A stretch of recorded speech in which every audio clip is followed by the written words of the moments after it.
समय से बड़ी मुश्किल से अपने आप को कंट्रोल करके रखा है, फिर भी मन बार बार वही सब करने को करता है।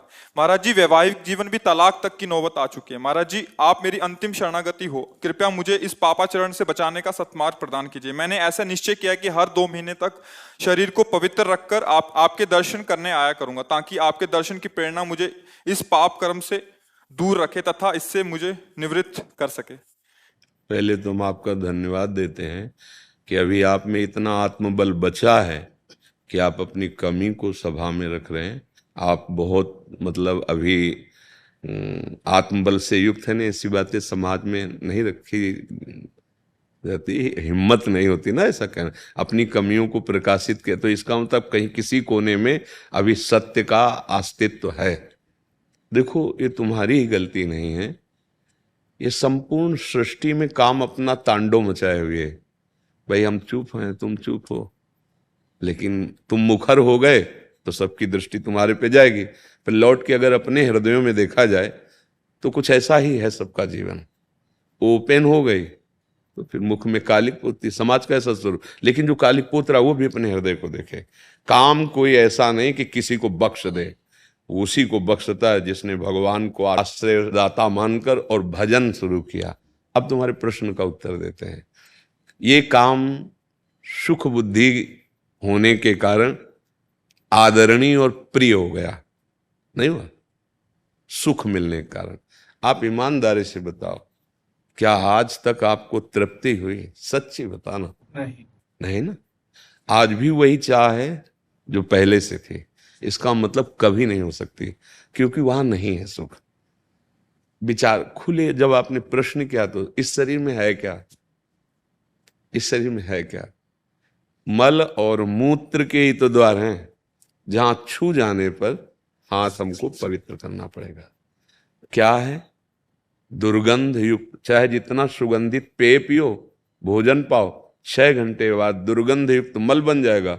एक मल का द्वार है। चाहे जितना सुंदर जूस और दूध पियो, एक मूत्र बन जाएगा। दोनों के द्वार हैं, मल और मूत्र।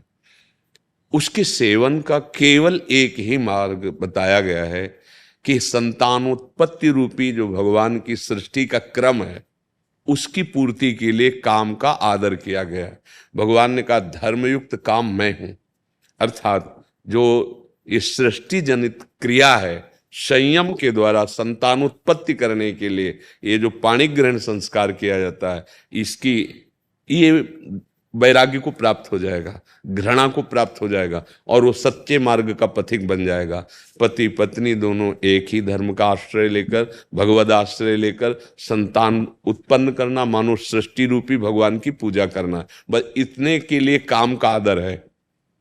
ये व्यर्थ में गंदे आचरण करना है। ये जो अभी इन्होंने प्रश्न के पहले हमें बताया, क्योंकि हम तो बच्चापन से गंगा किनारे रहे, शास्त्र की बात तो हमें पता है, लेकिन ऐसा पता कि स्त्री स्त्री से आसक्त हो जाए, हमने तो सुना है मोह है न नारी नारी के रूपा।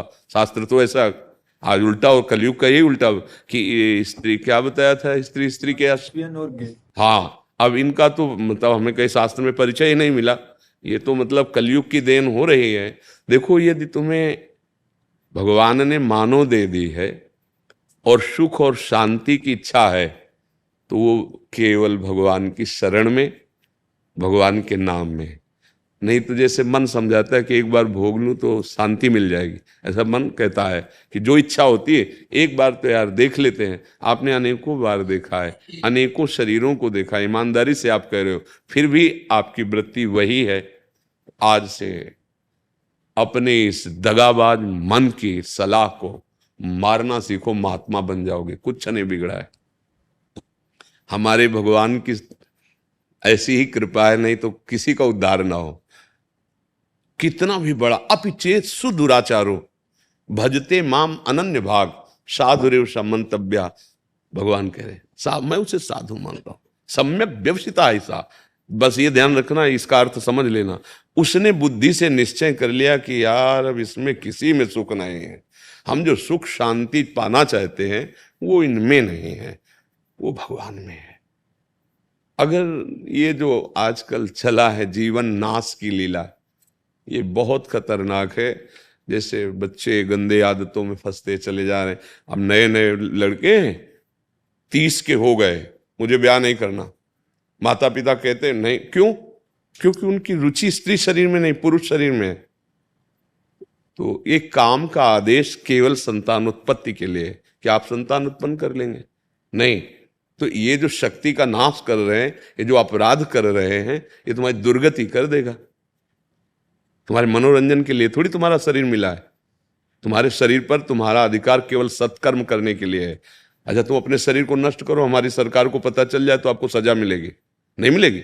आप कह दो हमारा शरीर हम रखें या नष्ट कर दें, तो देखो तुम्हारे शरीर पर भी तुम्हारा अधिकार यहाँ नहीं, यहीं की सरकार आपको अभी हथकड़ी डाल देगी। फिर अलौकिक सरकार, आप मनमानी आचरण करने के लिए नहीं, आपका स्त्री में राग नहीं है, आप ब्रह्मचर्य धारण करते हुए ऐसे तेजस्वी महान बनो, देश की सेवा करो, अपने आत्मा का उद्धार करो। जो फंस गई है दुर्गति में, उसको ऐसा थोड़ी कि गंदी आदतों में फंसा के नारकी योनि, कैसे कैसे, मतलब आप थोड़ी देर विचार करो, कहां तुम सुख ढूंढ रहे हो, कहां ढूंढ रहे हो? अरे पागल, उसमें सुख है। अच्छा, तुम यहां हमारे पास क्यों आए हो? कोई भी, हम क्या लगते हैं तुम्हारे? किस लिए आप यहां आए हो? हम आपसे अगर प्रश्न करें, भले आप उत्तर न दे पाए, लेकिन उसका उत्तर हम देते हैं। आप इस बात के लिए आए हो कि जो मैं कर नहीं पाया वो आप कर लिए, जो मैं नहीं कर पाया वो आप कर लिए, इसलिए हम हाथ जोड़ते हैं और आपसे जानना चाहते हैं कि मैं कैसे निकलूं, जहां नहीं फंसना चाहिए वहां फंस गया। सार बात है ये, कुछ नहीं है। 5 भौतिक शरीर जैसे हमारा तैसे आपका, जो आप भगवान के अंश हो वैसे मैं अंश हूं। पर भगवान की कृपा से बचपन से बात समझ में आएगी कि बहुत जन्म बीत गए धोखे में, ये जन्म बिल्कुल धोखे। ठाकुर कृपा से लग गई ब्रक, 13 वर्ष की अवस्था से लेकर जैसे भगवान ने चलाया आज तक वैसे। ए भाई, हमारी बात जैसे तुमने बताई ना, ऐसे हमारी बात मान लो। हाँ, सुख मिला, वो सुख मिला जो त्रिभुवन में कभी कहीं नहीं मिल सकता, केवल भगवान की शरण में होकर। आप जैसे दुख, तो देखो किडनी फेल है, माँ के गर्भ से इसकी रचना हुई थी। पॉलिसिस्ट किडनी ये रोग है जो माँ के गर्भ से वंशानुगत होता है। 35 वर्ष की अवस्था में प्रकाशित हुआ, 18 साल हो गए इसका दुख। अभी थोड़ी देर में डायलिसिस में जाएंगे। कोई दुख नहीं हमें, पाई भर दुख नहीं। तुम्हें लग रहा है मैं दुखी हूं, मैं चिंतित हूं, मैं डिप्रेशन में हूं? नहीं, ये मिला है। हर दुख सह करके उस सच्चिदानंद के मार्ग में दौड़ते हुए, काम क्रोध लोभ मोह मद मत्सर एक एक की वृत्ति को देख करके इनसे बचाव पक्ष रखते हुए निकल जाना। हमें तो लगता है कि इनको स्त्री शरीर से प्यार नहीं, वो काहे को धोखे में किसी को डालते हैं। अरे उसके लिए तो दूसरा वर मिल जाता, आपने उसको स्वीकार किया, और उसके प्यार का विभाजन उसको बर्दाश्त नहीं होगा। आप समझो उसके हृदय को कितना दुख हो रहा है कि वो जब जान रही मेरा पति ऐसे आचरणों से उसके, अब आपको क्या अपराध नहीं लग रहा? आप सोचो कैसे पापाचरण में उतरे हो, कहां उतरे हो। अभी चांद से निकलो। महाराज जी, जैसे आपने बोला कि विवाह की इच्छा नहीं होती, वैसे हमारे पास बहुत सारे ऐसे प्रश्न आते हैं कि वो विवाह नहीं करना चाहते, बट पारिवारिक इतना दबाव होता है कि वो क्या खुल के अपनी बात रखें? नहीं, रखना चाहिए खुल के बात। किसी लड़की के साथ धोखाबाजी करोगे तो ये तुम्हारे, या कोई लड़की किसी पुरुष के साथ धोखाबाजी, तुम्हारी स्त्री शरीर में आ सकती है, तो खुल के बात करो ना, खुल के बात करो। दूसरे की जिंदगी के साथ खिलवाड़ क्यों करो? मान लो आपको वो जो, हमें तो शब्द याद नहीं, लेस्बियन। हाँ, तो आप किसी वर को आप वर्ण करें समाज और पिता आदि की दबाव के कारण, और आपको वो प्रिय है नहीं, फिर उसकी जिंदगी के साथ धोखा हुआ। या आप जो दूसरा शब्द है उस, हाँ, वो आपको लड़की प्रिय नहीं, लेकिन आप अपनी शान मर्यादा रखने के लिए, तो वो तुम्हारी मर्यादा रखने केवल चीज है क्या? वो तो पाणी ग्रहण की अपने जीवन की हर आवश्यकता आपसे पूर्ति कराना चाहेगी। अगर ऐसा नहीं तो आप उसके साथ दगा कर, और फिर आप कहाँ गिर रहे हैं? आपका मतलब, मुझे तो इतना ऐसा लगता है कि भगवान ने बड़ी कृपा कर दी। यदि तुम्हारा ब्याह में मन नहीं, तुम्हारा स्त्री में आसक्ति नहीं, तो जीवन भर इसी से डरते रहा जाता है। महात्मा बनकर भी इसी बात से डरते रहा जाता है कि कहीं हमारे कदम फिसल न जाएं, और उसको रुचि नहीं। अरे यार, महात्मा बनने में क्या दे रही है? तुम पैंट शर्ट में महात्मा रह सकते हो, ब्रह्मचारी रहो, खूब व्यायाम करो, भगवान नाम जप करो, नौकरी पेशा करो, समाज सेवा में लगा दो, जीवन कृतार्थ हो जाए। काहे को गंदे महर्षि, बात यहीं तक रुक जाए तो ठीक है, बट जैसे आपने बोला स्त्री में रुचि नहीं है बट पुरुष में है। अरे ये, हाँ, ये माया का बहुत मलिन फंदा पड़ गया। माया को बहुत मलिन फंदा पड़ गया। कामोपभोग में जो ऐसी रति हो गई, बहुत ही हानिप्रद है, बहुत हानिप्रद है। क्योंकि हमारा जीवन केवल कामोपभोग के लिए नहीं है, हमारा जीवन काम पर विजय प्राप्त करके राम की प्राप्ति के लिए है। विश्राम, आत्मबोध प्राप्त करने, केवल यही सुख हमारे लिए है क्या? भाई, बंदर, कुत्ता, कबूतर, पशु पक्षी सब इसी में लगे हैं। फिर कहा गया, दुर्लभो मानुषो देहो देही नाम क्षण भंगुरा तत्रापि दुर्लभम मन्येत वैकुंठ प्रिय दर्शनम। बड़ा दुर्लभ मानव देह, इसके लिए दुर्लभ देह बहुत मतलब हानि का विषय है, बहुत पछताना पड़ेगा। अभी श्वासें हैं, काम बना लो, राधा राधा राधा, और अब लो नशानी अब ना सही हो। कोई भी गलती सुधारी जा सकती है, अभी समय है, अभी प्राण है शरीर पे, नहीं फिर तो चांस ही नहीं है। फिर तो चांस है जब इन कर्मों का, अगर ये नष्ट नहीं हुए कर्म, और इन कर्मों का आप गुप्त रूप की ये सब बातें मतलब है, संत महात्मा क्यों इस विषय पर जाए? पर भगवान की ऐसी लीला है कि अब ऐसे जिससे संतान उत्पन्न होती वही वीर है ना। आप किसी भी तरह से उसका क्षय करते हैं तो संतान के हत्यारे हुए कि नहीं? सूक्ष्मता से बताओ। अगर वही यथायोग्य स्थान पर पहुंच जाता तो संतान रचना हो जाती ना। अब आप उसको कहां प्रयोग कर रहे हैं? वही संतान है ना, उसमें जीव है, वो व्यर्थ नहीं है। महापापी हो जाओगे, इसलिए बुद्धि भ्रष्ट हो जाती है और दुर्गति को प्राप्त होती है। चाहे अभी जो शब्द आप बोल रहे हो ये तुम्हारे सुधार के लिए बोल रहे हैं। यदि तुम्हें स्त्री शरीर प्रिय नहीं, पाणी ग्रहण करने की भावना बिल्कुल मत रखना, क्योंकि केवल पाणी ग्रहण संतान उत्पत्ति सृष्टि पूजा के लिए तुम ब्रह्मचर्य रहकर समाज की सेवा कर सकते हो। आप देखो ना अपने देश प्रदेश में है, रहकर कर सकते हो। आप एक तेजस्वी तपस्वी हमारे देश के वीर जवान हो सकते हो, देशभक्त हो सकते हो, भगवान के भक्त। आओ, दिव्यता की तरफ, पशुता की तरफ क्यों जा रहे हो? चाहे माता बहन हो, चाहे पुरुष हो। यदि आपको ऐसा नहीं तो आप अपने घर में रहकर ब्रह्मचर्य पूर्वक तपस्या आराधना करो। एक से एक देवियां महाभागवत हुई जिन्होंने भगवान को अधीन कर लिया है। ऐसे नार की बेमतलब चेष्टाएं, बेमतलब क्रियाएं, तो बेमतलब जीवन व्यर्थ चला जाएगा। भाई, इसमें कोई सार नहीं।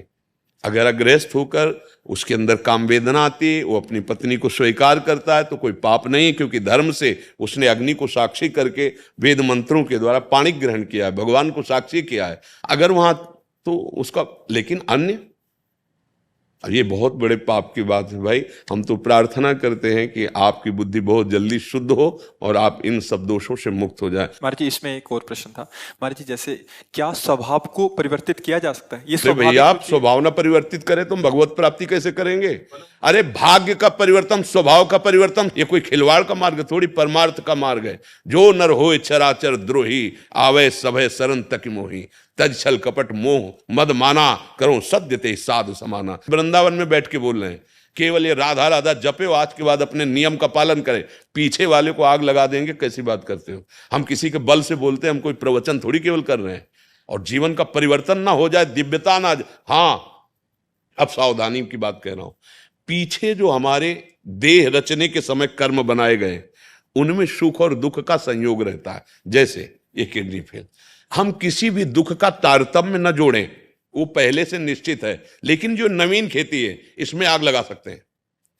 पुराना स्टॉक जो जमा है वो हमारे हाथ से खत्म, उसकी चाबी भगवान के हाथ में है, जो संचित कर्म कहते हैं। ये जो नवीन कर्म इस जन्म में बन गया, इसको सुधारा जा सकता है, प्रायश्चित किया जा सकता है। अभी संभाला। सबसे पहला प्रायश्चित, अब लो नसानी अब ना नसे हो, वो तुम हाथ उठा के बोले हो। दूसरा प्रायश्चित, भगवान का नाम निरंतर रटना। तीसरा, जब हम भगवान के आश्रित हैं तो वो अहम त्वाम सर्व पापेभ्यो मोक्षयिष्यामि मां शुचा, मुनि के बल से कहते हैं। भगवान कह रहे ना, मेरी शरण में आ जाओ, अहम त्वाम सर्व। गलती बच्चों से ही होती है। हमारी दृष्टि में, हमारे भगवान की दृष्टि में आप बच्चे ही हो। जब शुद्ध ज्ञान नहीं है तो चाहे 80 साल के हो, बच्चे ही तो हो। ये कौन खेल खेलता है? बच्चे ही तो खेलते। बच्चे अज्ञानी हो, अभी अज्ञानी, अब जग रहे हो, हम तुम्हारा सहयोग करते हैं। यहां आशीर्वाद मांगने की जरूरत नहीं। सतमार्ग में तुम चलो, जान की ताकत लगा देंगे। जो हमारे जीवन में जितना है, हम इसीलिए बैठे हैं, इसीलिए बोलते हैं। हमारा उद्देश्य केवल है कि हमारे देश, हमारी समाज, समझे अध्यात्म किसे कहते हैं। नहीं, जाओ, तुम्हें डांट के भगा देंगे, फिर इसके बाद परिणाम देखना कि तुम्हारे जीवन का परिवर्तन होता है कि नहीं। तो कटु व्यवहार, कड़ुआ शब्द अगर तो समझ लेना कि हमारे समन किया जा रहा है पापों का। अगर हमें ड्रामा करना हो तो मीठे मीठे बातें बोल के तुम्हें निपटा सकते हैं, लेकिन हम फिर समय क्यों दें तुम्हें। सबसे बड़ी कीमत समय की होती है। यही समय हम एकांत में बैठकर अपने लाडली लाल के चिंतन, लेकिन हम आपको समय देते हैं कि आपकी बिगड़ी सुधर जाए। हमारी बात मान लो, परम कल्याण का मार्ग है। न जंतुर बनाने की जरूरत है, ना किसी का हाथ रखवाने की जरूरत है। बात मान लो, भगवान तुम्हारे साथ है, और क्षमा इसलिए कर दे कि हमारे बाप हैं वो, हम उनके अंश हैं। ये नहीं डरना कि अब हमारा क्या होगा। अगर हरि शरण में आ गए तो देखो, आप चरित्र पढ़ के देखो कि बड़े गंदे गंदे आचरण करने वाले महात्मा बन गए। चरित्र हमारे भगवान ऐसे करुणामय न होना तो हम लोगों की बस नहीं है। कहाँ वो अव्यक्त अखिल ब्रह्मांडों के स्वामी, और कहाँ हम एक शरीर पे आसक्त जीव, भला उनको कैसे, पर उनकी कृपा से। तो वही कृपा आप पर भी है, क्योंकि आप भी उनके बच्चे। बस नियम से चलना। और नाम जब शुरू किया कि नहीं? महाराज जी, जैसा गाड़ी चलाते हैं, नहाते समय, जब जब वृक्षों में पानी डालते समय नाम जप करता हूँ, और जैसे आपका प्रवचन सुनता हूँ रात में, उसके बाद राधा नाम का जो कीर्तन है वो सुनता हूँ। बस बस धीरे धीरे काम बनता जाएगा। अच्छा, कोई नशा और ये सब? आज तक जीवन में ना शराब पी, ना अंडा खाया, ना मांस, ना मटन, ना जुआ। हाँ, कोई न कोई दोष हम, कोई न कोई दोष नहीं, कोई बात नहीं, इसमें दुखी हो। कोई न कोई दोष गिराता है। किसी को कोई दोष होता है, किसी निर्दोष तो है नहीं कोई। निर्दोष तो ब्रह्म है, या जो ब्रह्म आराधन में है। नहीं भाई, बहुत तुम्हारा आदर हम करते हैं, इसलिए पहले धन्यवाद दिया। आप अपने जीवन को सुधारिए। और आज सुनो, प्रसन्न होके देखिए, आज से आप बल देखिएगा, सहयोग कैसा मिलता है ये खुद देखिएगा आज से। ये जब जबान से नहीं, अंदर से। अगर तुम ऐसे किए हो ना और रो दिए हो ना, तो तुम देखना कि अगर तुम सोचोगे भी तो उसी सोच में बैठे दिखाई देगी तुम्हें। भय लगेगा सोचने में, करने की तो बात जाने दो। बस जैसे कहें वैसे चलो। प्रभु, महाराज जी, 2-2 महीने में मैं आपके दर्शन करूंगा पवित्र रहकर, ताकि मैं हाँ, नहीं, वो तुम्हारी रुचि की बात है। मेरे मन में ये भावना रहेगी कि मैं पवित्र रहूंगा तभी महाराज जी के दर्शन कर पाऊंगा। नहीं, ना पवित्र अगर देखो, उसमें तो जाना नहीं। और हाँ, और अगर इधर उधर कहीं मान लो घर में, तो उसको मत सोचना कि अपवित्र हो गए। क्योंकि अगर कहे कि हम बीमारी ठीक करके डॉक्टर के पास जाएंगे तो थोड़ी गलती है। हम जैसे भी हैं, पिछले बुरे कर्मों का प्रायश्चित कुछ कर। तुम नाम जप करो और गंदे आचरण मत करना। वकील जोरदार हो, मुकदमा जीत जाते हैं। तो चिंता मत करो। हाँ, चिंता मत करो। और सबसे प्रार्थना है, देखो ये भाई महात्मा का अंश कहीं हृदय में है, सत्यता है तभी बोल पाए हैं। और हम जानते हैं, जैसे लोग ले गए थे, हम अमुक अमुक, हमने बचपन से मन को पढ़ा, ये बेईमान किसी का दोस्त नहीं है, एक क्षण में गिरा सकता है। तो सबसे गलतियां होती हैं। भगवान का आश्रय लेकर हम अपनी गलतियों को हटाकर कि सद्गुण प्राप्त करने के लिए मानव देह प्राप्त किए है, हम अच्छे आचरण करें, हम भगवान को प्राप्त हों, हमारा मन आनंदित हो जाए। अब हमारा जन्म सुअर कुत्ते की तरह ना हो। ये मनुष्य जन्म है यार, मनुष्य जन्म है, इसको ऐसे गंदी बातों में मत काटो। और जो नहीं समझना चाहेंगे वो भगवान की बात नहीं समझते, फिर हम तो उनके दास हैं, कैसे समझे। व्यर्थ में ब्रह्मचर्य नष्ट करना मृत्यु पाप, इसके सिवा और कुछ नहीं है। करके देख लो, बाद में जब तुम्हारे हृदय की स्थिति हो तब समझना। क्योंकि सारी लड़ाई यही होती है, और तुम्हारी रुचि रही है। तो अगर तुम संयम से रहो तो पैंट शर्ट में तुम महात्मा बन सकते हो। असंयम तो ठीक बात है नहीं।